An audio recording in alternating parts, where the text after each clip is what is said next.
Preservar o passado é resistir ao esquecimento e transformar nossas memórias em conexão.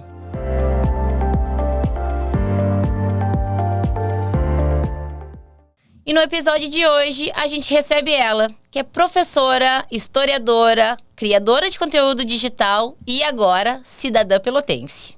Prof. Suca! Bem-vinda, Prof. Suca! Então, pra gente começar, me conta um pouco quem é a Suelen antes de ser a Prof. Suca que o Instagram conhece. Oi, eu sou uma professora de história. Eu morei a minha infância em São Francisco de Assis, vim embora para Pelotas para estudar. E desde então, sou professora de história. A maioria das pessoas me conhecia assim, né? O Instagram fez com que descobrisse um pouco mais quem eu sou, mas... E me diz uma coisa, tu costuma dizer ali nas tuas redes sociais que tu te apaixonou por Pelotas em 2007. O que fez tu te apaixonar por essa cidade que fez tu criar raízes aqui? Como a minha cidade de Natal ela era uma cidade muito pequena, Pelotas, ela era a idealização, sabe? Era visualizar aquilo que eu idealizava. Eu li alguns livros, algumas coisas que falavam de lugares que eu encontrei em Pelotas. Ah, então tu já conhecia algo da cidade naquele período antes de tu vir pra cá pra viajar? Exatamente, mas era tudo de ouvir falar sobre Pelotas. Aí em 2007 eu vim passear no final do ano, conheci a Feira do Livro. E nesse momento eu tive a oportunidade de... Foi um encantamento geral. A feira... O som que tocava, o ambiente, as pessoas. E aí eu voltei para São Francisco de Assis decidida que eu ia me mudar para Pelotas. E fiquei curiosa para saber da onde tu tinha informações de Pelotas. Eram livros, o que te trazia referências, porque era uma época que a rede social não tinha, né, esse alcance que tem hoje. Eram bastante a respeito de livros, de literatura. O meu pai é músico nativista, né? Então tinha muita coisa com referência aos músicos daqui, aos letristas, as pessoas que eram os poetas de Pelotas, que conviviam com ele de alguma maneira. Então sempre eles falavam de Pelotas de uma forma muito diferente. Por exemplo, eu nunca imaginava lá o que era a umidade de Pelotas. As pessoas falavam sobre como Pelotas era úmida e na minha cabeça isso não fazia muito sentido, né? Até vim morar aqui e descobri bem úmido. E fez parte a Pelotas que tu conheceu naquele dia que tu veio aqui na Feira do Livro, fazia parte do teu imaginário ou te surpreendeu em algum aspecto? Me surpreendeu completamente. Era diferente daquilo que eu tinha imaginado. Porque eu acho que a minha visão de cidade eram duas referências, né? Ou era São Chico ou era Santa Maria, que era a grande cidade que a gente frequentava, assim. E Santa Maria é menor que Pelotas, é completamente diferente de Pelotas. Então...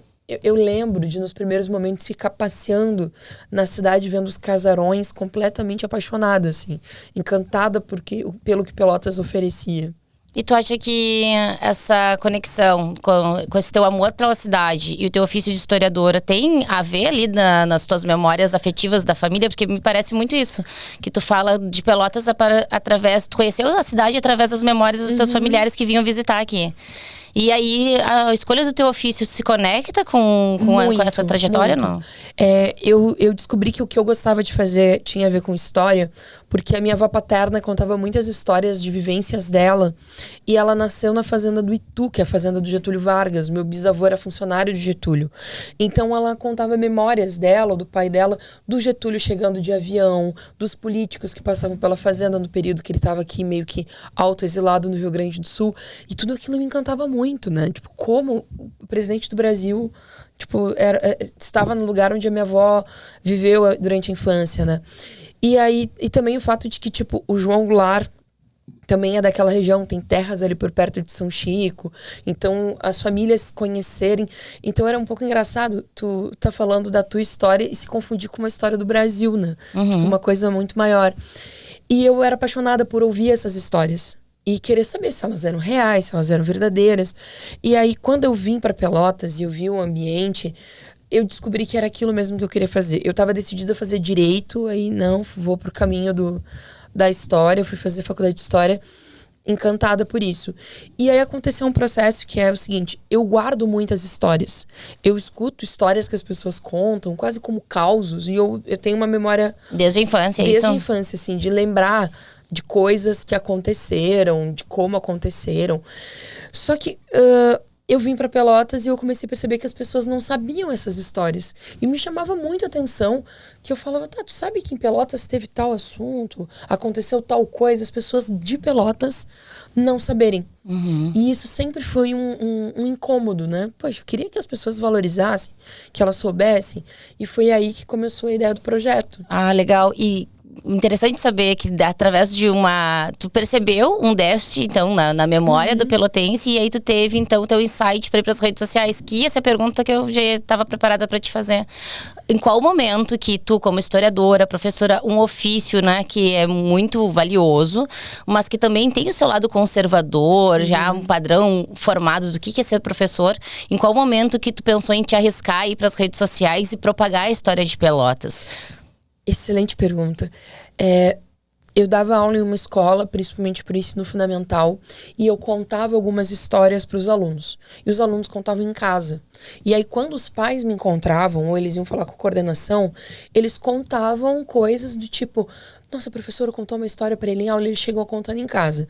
E aquilo que já tinham me dito, que quando a gente fala algumas coisas em aula, nós somos o assunto do horário do almoço em casa, eu percebi que isso estava acontecendo. Que as crianças, adolescentes estavam falando sobre isso. Aí eu comecei a falar mais sobre características regionais no cursinho. E aí no cursinho foi tipo assim, os alunos adoravam, começavam a entender um pouco melhor, e às vezes é uma curiosidade histórica que tu conta que vai ajudar eles a lembrar um assunto importante, ou apenas, tipo, como que vocês não sabem, ali perto do curso em que eu trabalho, perto de onde eu trabalho também, tem o McDonald's. Sim. E aquela área era uma área de cemitério. E aí tu pergunta pros alunos, como é que tu não sabe disso? Ninguém sabe. Eles ficam perplexos quando descobrem. E ficam com medo. Até agora não tinha medo. Agora passou a ter medo e descobriu o que tem ali. E aí foi nisso. Há 2 anos atrás, eu dei uma reformulada nos lugares onde eu estava trabalhando. Sim. E aí eu fiquei, tipo, eu vou começar. Acho que eu vou ter um tempinho para poder começar esse projeto. E daí, iniciou. Que legal. Então, tu buscou Tu pegou uma metodologia que tu usava em sala de aula para fazer uma conexão com um conteúdo maior, que é voltado pro PAV, pro Enem, para trazer para um novo nicho, né, que são as redes sociais. Isso foi uma baita sacada. E eu já tinha ideia de fazer. Só que a minha ideia era muito, tipo, revisão Enem, revisão PAV. Só que tem muita gente fazendo isso. Aí eu percebi que Pelotas faltava, que as pessoas não falavam a respeito. Hoje a gente tem mais colegas, tem outros professores de história que também estão se arriscando, estão falando a respeito. Mas quando eu comecei, tipo, de falar de história de Pelotas, ninguém falava. Que bom, né? Que tem mais gente falando para propagar o conhecimento. E pensando nisso, hoje tu te vê como mais professora ou como mais influenciadora digital? As duas coisas. Eu queria ter mais tempo para trabalhar como influenciadora digital, mas eu não tenho essa possibilidade, né? Então, eu ainda sou muito professora pelas questões salariais, né? A gente precisa de dinheiro, precisa receber para isso. E a parte influenciadora não me dá dinheiro. Sabe, muitas pessoas, colegas de profissão, por exemplo, professores chegam pra mim e dizem assim: agora tu vai sair da sala de aula porque tu tá ganhando dinheiro com isso. Nossa, quem dera, sabe? Ainda não tô ganhando dinheiro com isso e nem proporcional ao salário, né? Não tem equivalência. Mas a ideia é, talvez no futuro, conseguir ter mais tempo pra me dedicar um pouco mais a isso. O que eu percebo é que tu trabalhas em 2 vertentes, 2 profissões muito nobres, que é a de professora e agora influenciando ali nas redes sociais, propagando o conhecimento da nossa cidade, mas ao mesmo tempo 2 profissões que ainda esbarram na questão salarial. Nós professores somos ainda desvalorizados nesse nosso sistema neoliberal, e agora influencer, trabalhar com conhecimento dentro da rede social ainda é um novo campo a ser explorado e ser monetizado, né? Então, quais são as estratégias que tu estás criando para conseguir monetizar, então, o teu trabalho, que é o teu conhecimento, o teu intelecto? Eu acho que a grande diferença é que eu trabalho com um nicho, né? As pessoas que me seguem, elas estão ali buscando conhecimento de história. Então, elas estão porque elas gostam de história e de curiosidades da cidade. Não é uma coisa... Eu não sigo trends, por exemplo. Então, é mais nichado mesmo. E dentro desse perfil, eu percebo que eu tenho vídeos semanais, ou quase semanais, quando não dá, que falam de curiosidades de algum lugar da cidade, ou de alguma coisa da cidade, que tem um referencial acadêmico, né? Eu vou buscar uma fonte, eu vou citar, eu não vou trabalhar no campo das lendas, né? Então, a ideia é essa.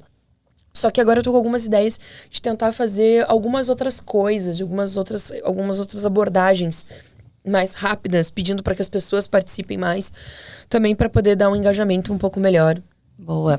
Suca, me conta agora, vamos falar um pouco de Pelotas, já que é a tua área. Eu queria muito saber alguma curiosidade histórica, já que tu faz essas curiosidades em sala de aula. Qual lugar de Pelotas que parece comum, uma história conhecida para todos, mas tem alguma curiosidade por trás que poucos conhecem? Nossa, tem vários lugares. Mas eu acho que o mais legal, apesar de ter uma história terrível, é que é surpreendente. As pessoas vão ali, elas sentam pra tomar mate, elas não fazem ideia do que aquilo era antes. É o antigo pelourinho da Praça Coronel Pedro Osório, bem na região central da praça, onde hoje fica o chafariz das Nereidas. Durante o período escravocrata, ali ficava um pelourinho.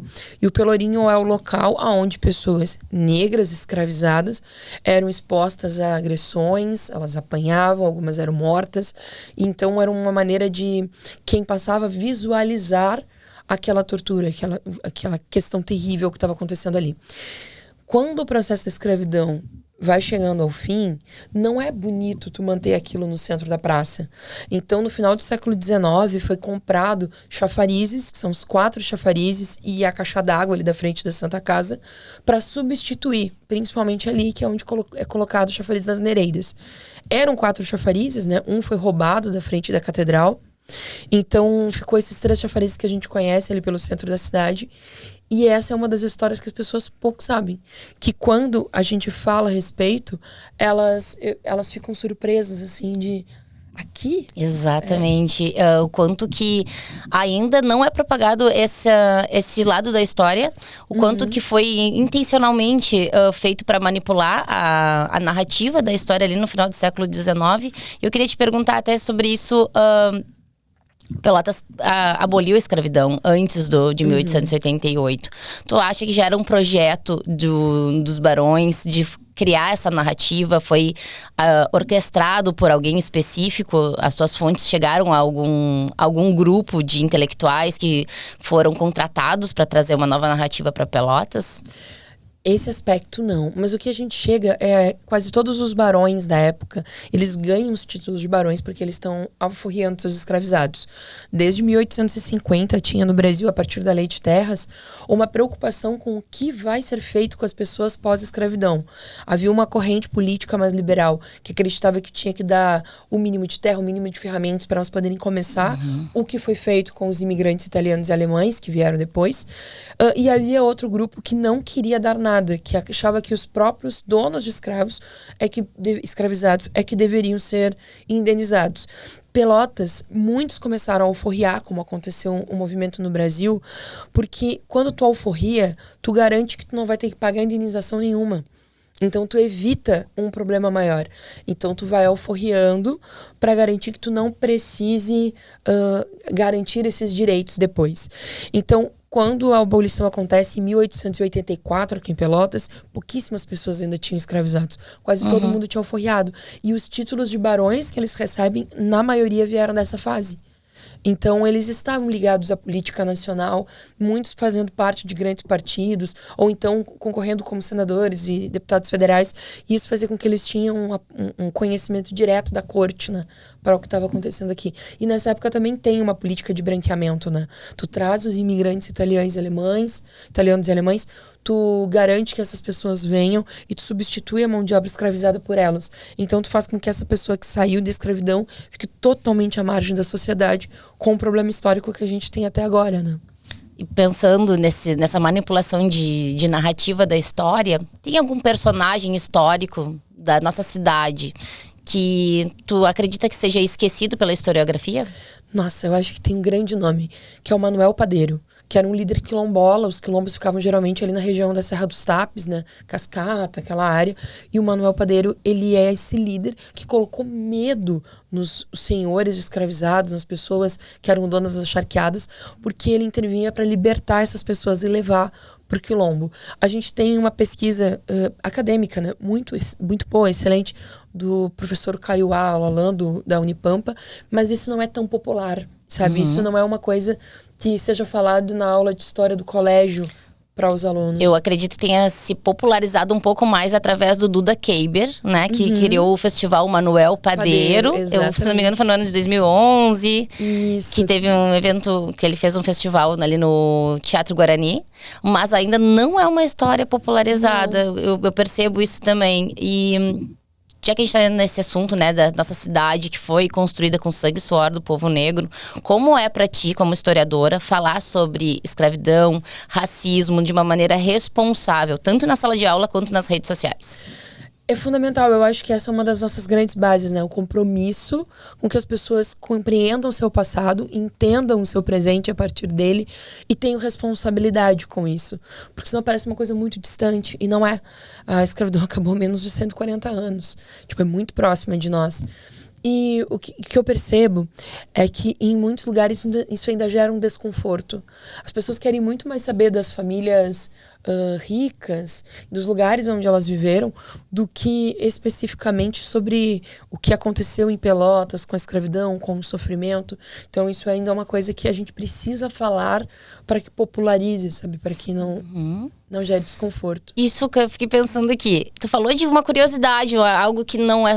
Personagens que foram esquecidos e lugares também que foram manipulados pela narrativa histórica. Mas sobre mitos. A história é feita de alguns mitos. Qual o mito aqui de Pelotas que é propagado e que tu tens que desmistificar? Nossa, são vários. Eu vou falar dois brevemente, né? Boa. Um é os porões dos casarões do centro histórico.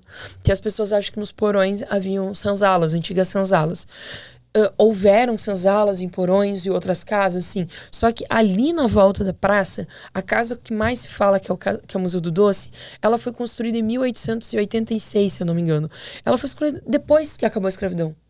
Então não tinha como ter uma senzala embaixo da casa. Chega a ser uma decepção, né? Para as pessoas que visitam. Ah, não, exatamente. Não é o que eu pensava. Aí eu acho muito interessante a questão da energia. Que as pessoas, elas chegam nessa casa e aí, enquanto elas estão no primeiro andar, onde tinham pessoas que foram escravocratas, né? Não foram pessoas muito legais no campo político, no campo das ideias, enfim. Ali, ai, é lindo, é tudo maravilhoso. Aí quando pedem para visitar o porão, começam a se arrepiar. Ai, quanta coisa horrível aconteceu aqui. Não aconteceu nada aqui. Não aconteceu nada, é só umidade. Umidade, sujeira, é abafado, é por isso que a gente se sente mal, sabe? Mas isso acontece bastante. E o outro lugar, que é também uma decepção para as pessoas, que é os porões da antiga cervejaria Ritter. Eu fiz um vídeo sobre isso ano passado, foi acho que um dos mais... Viralizou. Eu lembro que a cidade comentava sobre isso. Nossa, aquele vídeo teve uma visualização muito grande. E esse vídeo falava o seguinte, que aqueles porões são porões, eles nunca foram túneis. Só eles são porões construídos em arco. Então, houve uma construção também de que tinha uma narrativa a respeito de um gerente da cervejaria, que supostamente seria um alemão, filiado ao partido nazista, e que provavelmente teria usado, tudo é no campo da suposição, tá? Os radiotransmissores da Santa Casa de Misericórdia, porque supostamente teria uma freira alemã que ajudou ele a usar os radiotransmissores para se comunicar com o Nick, tá? Então tudo é o si. Na história, tu sabe muito bem que a gente não trabalha com si. A gente precisa de comprovação. Pode ser que ele tenha saído e encontrado e tenha existido essa pessoa? Pode ser que sim. Mas nunca foram túneis. E não haviam túneis. Só que quando tu fala isso, as pessoas não querem aceitar. Elas dizem, claro que houve túneis. O túnel ia até a Santa Casa, e da Santa Casa ia até a prefeitura, e da prefeitura ia até a loja maçônica, tá? Só que todas as cidades do Rio Grande do Sul têm essa mesma lenda. É muito curioso. Todas as igrejas com lojas maçônicas, com prefeituras, eram interligadas. Que interessante, Se não sabia. Em Jaguarão, eles vão te falar do túnel da cidade. Sabe? Não, aqui onde será que foi a gênese, né, dessa lenda, túneis, né? desses túneis? Tem uma suspeita que aqui de Pelotas, na verdade, o que o pessoal acha que são túneis são as galerias do Sanep. Porque as galerias do século passado, elas são muito altas. Elas têm 2 metros de altura, em média, e elas também são em arco. E como elas ligam um lugar com o outro, são túneis, mas na verdade são galerias de água da chuva, né? De água pluvial. Mas eu vejo através desses mitos que tu buscou muito bem ali uma narrativa para chamar o público, né, para mostrar o que muitas pessoas não sabem. Nós, como historiadoras, sabemos da importância das fontes históricas, da consulta, da pesquisa. Mas isso eu acredito que seja o mais bacana ali de como tu trabalha nas redes sociais. Porque tu traz a história de Pelotas, tu sempre coloca nos teus vídeos as referências e tu traz essas lendas como um fio condutor para engajar o teu público. Então, o quanto que também é válido essas lendas, esses mitos, para tu fazer com que as pessoas, nem todo mundo se interessa assim, vou estudar história. Então, faz com que as pessoas se interessem pelo conteúdo através de uma curiosidade, isso aí. Freguesia São Francisco de Paula, Calópolis, Pelotas. Como chegamos neste nome, Suca? Nossa, tu sabe muito bem que na hora de decidir, né, foi feito até em debate sobre esses assuntos. Até Princesa do Sul apareceu como uma possibilidade, né? E no fim das contas, as pessoas escolheram o nome que eu não sei se foi o melhor, que era com referência à embarcação, que é a pelota, né? Quando chegaram os primeiros portugueses aqui, já estava sendo utilizado pelos indígenas locais a embarcação feita de couro, com forma arredondada, por isso pelota. E aí era Arroio das Pelotas, virou Arroio Pelotas, cidade de Pelotas, né? Nós já estamos mais acostumados, já faz muito tempo que nós temos esse nome. Mas na época não era um consenso, eu até acredito que se até hoje a gente fosse analisar, não seria, né? O mais provável era São Francisco de Paula, por conta do padroeiro da cidade. Calópolis, eu acho super bacana. Acho muito legal a ideia. Pessoal que nunca ouviu falar nisso, gente, seria um nome grego. Como era a tradução mesmo, tu lembra? Eu acho que é Bela Cidade, se não me engano. Polis é isso, algo parecido. Que era uma coisa de uma cidade bela. Eu acho que até isso seria legal, sabe? Divertido, mas acabou escolhendo por Pelotas.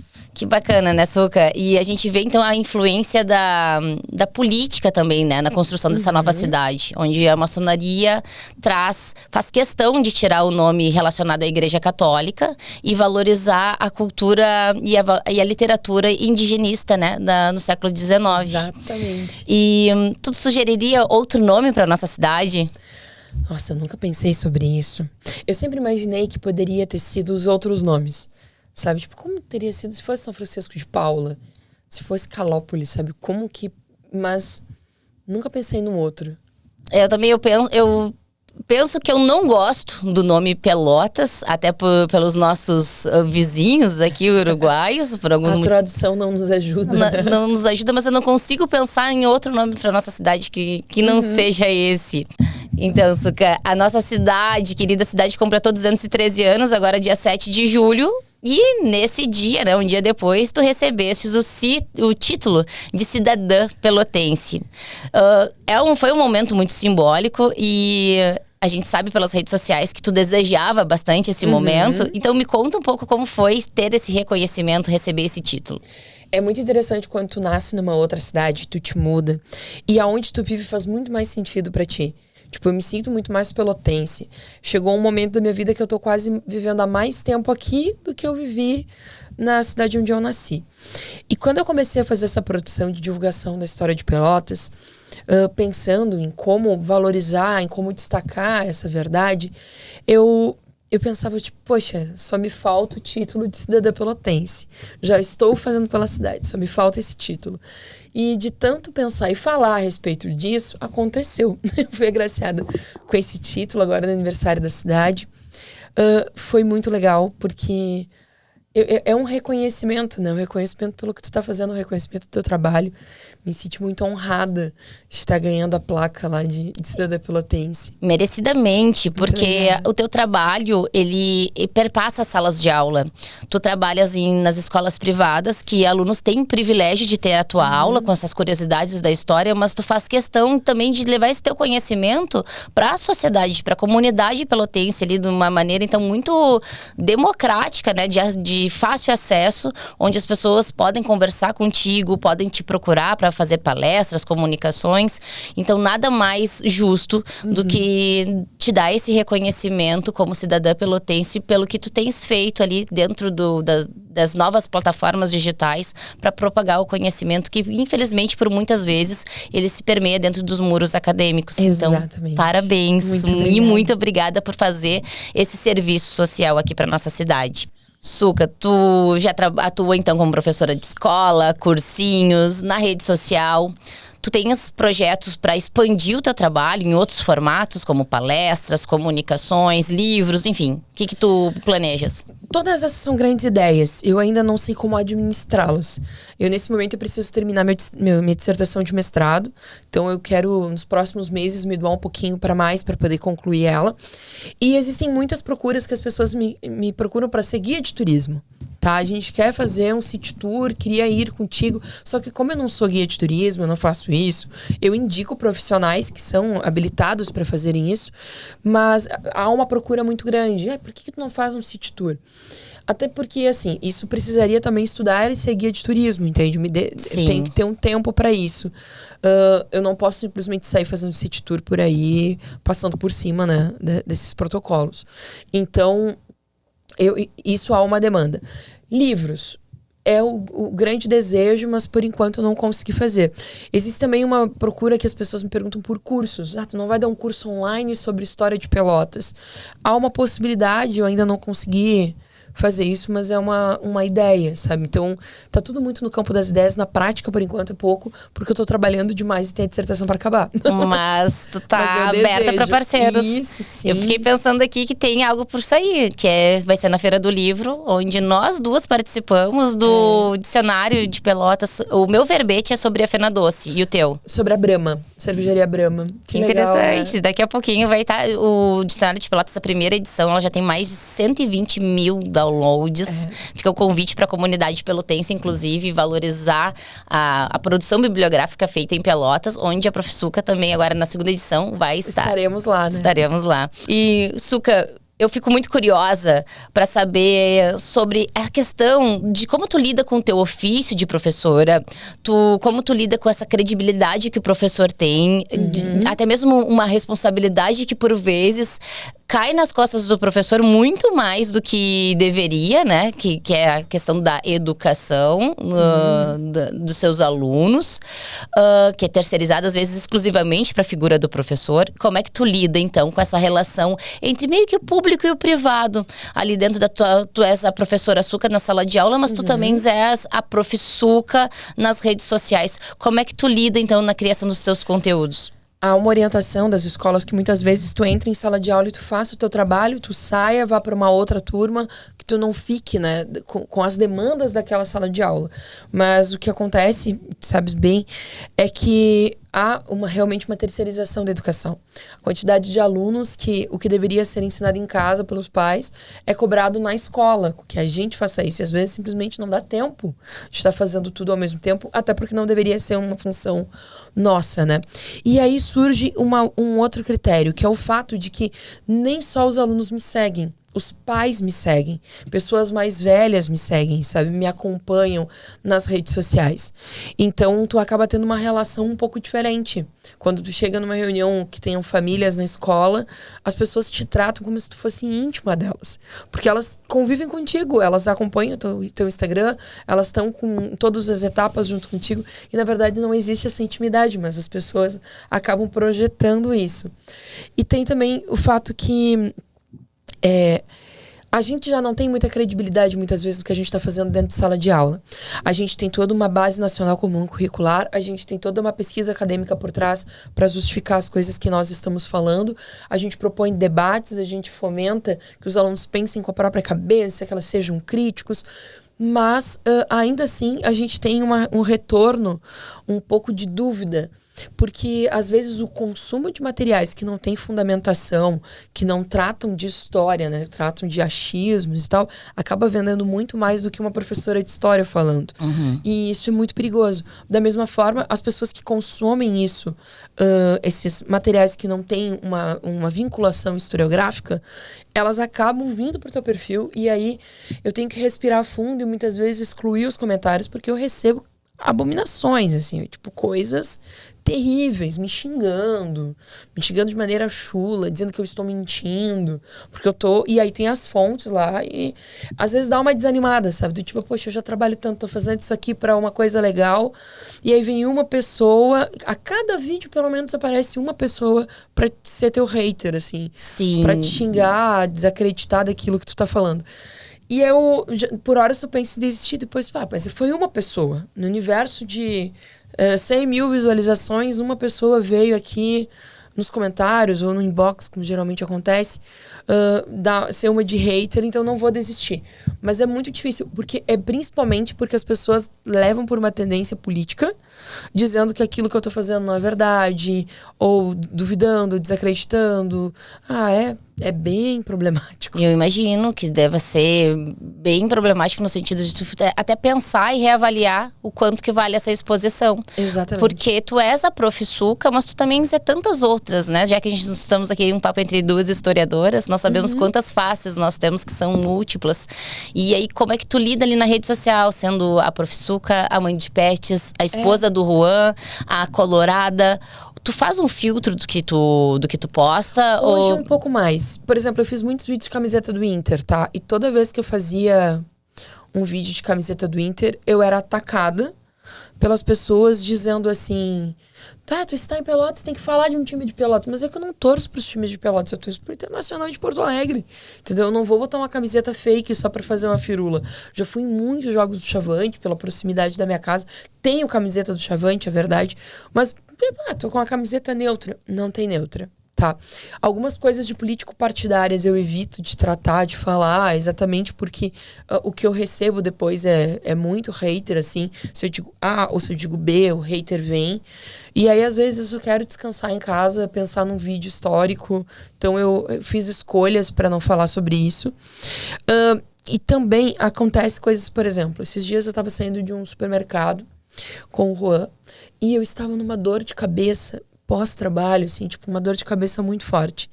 Eu não queria nem ter descido do carro. Desci porque precisava comprar algumas coisas, estava voltando.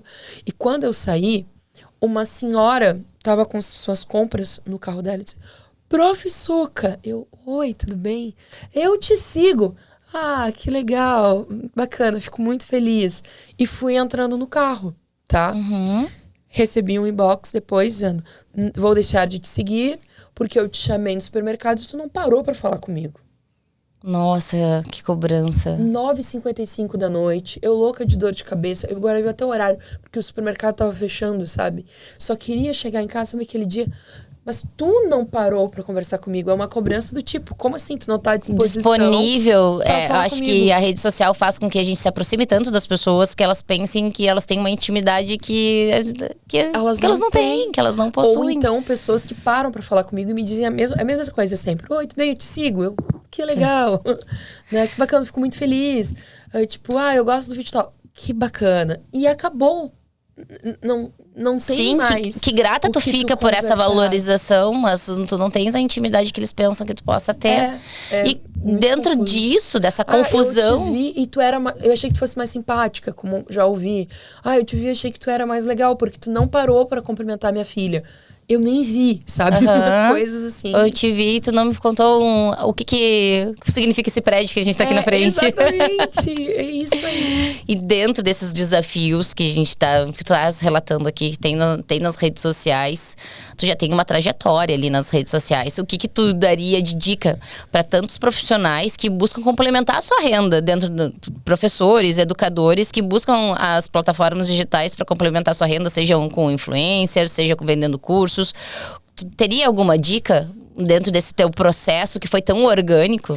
Se tu não viralizar com alguma coisa, tá? Como é o meu caso, o teu crescimento orgânico, aquele que vai aos pouquinhos, que as pessoas vão te seguindo, ele é devagar, ele não é tão rápido quanto parece. A ideia de que, meu Deus, eu fiz um vídeo, deu certo, e as pessoas começaram a me seguir, e aí tu vai olhar, tu tem, sei lá, 5 mil, 10 mil seguidores, às vezes as marcas não se atrelam a isso, elas vão buscar quem tem mais de 70 mil. Entende? Sim. Um exemplo, assim. Então é muito complicado. Não dá pra imaginar que tu vai começar e que tu vai conseguir viver disso. Talvez leve muito tempo e talvez nunca vire. Puro achismo, tá? Bem pessimista, né? Dizendo, então, gente. Mas eu percebo, por conversar com pessoas, que esses números hoje em dia não são mais tão relevantes assim. Que se conectam muito mais. Como que tu se conecta mesmo com aquele pequeno nicho, se te conecta de uma forma muito genuína, vale mais do que um número. Faz sentido ou não? Em teoria faz, pelo menos é isso que eu acredito. Em prática, quem tem mais seguidor é quem faz mais publicidade. sabe? Pelo menos em Pelotas ainda funciona desse jeito. Quanto mais seguidores, as pessoas que vão ter publicidade. Se tem menos, não vão ter. E também tem a ideia que é... Porque o que as marcas buscam? A marca, ela quer se atrelar a uma professora de história pra quê? O público é nichado. É um nicho de pessoas que gostam de história. Então, provavelmente, são marcas que querem uma associação a isso. Ou o único caso que eu tive de exceção, que foi uma farmácia veterinária que queria fazer vídeo com os meus cachorros. Sim. Sabe? Fora isso, é muito raro, assim. Aí tu vai falar com as pessoas, é mais... eu consegui ganhar uma pizza. Eu consegui fazer um corte de cabelo. Eu consegui coisas, mas tipo... publicidade mesmo, tu vai falar com pessoas que têm muitos seguidores. E eu vejo que tu tem uma potencialidade enorme para trabalhar a questão do turismo, da gastronomia, de tudo que é produzido na maneira local, seja a moda, seja tantos campos de produção da nossa cidade, da valorização, né, e preservação da memória, da cultura da nossa cidade. Desejo que empresários, que microempreendedores percebam isso e que atrelem a sua marca ao teu nome, Suca. Eu torço pra isso. Suca, muito obrigada. Adorei a nossa conversa. Achei interessantíssima, por mais que já te conhecesse bastante. Sempre tem alguma novidade. E que bom que nós possamos trocar essas ideias falando sobre o ofício de ser professora, mas também o como temos novos campos a explorar. Perfeito, é isso. Muito obrigada. Foi um prazer estar aqui contigo hoje. Obrigada.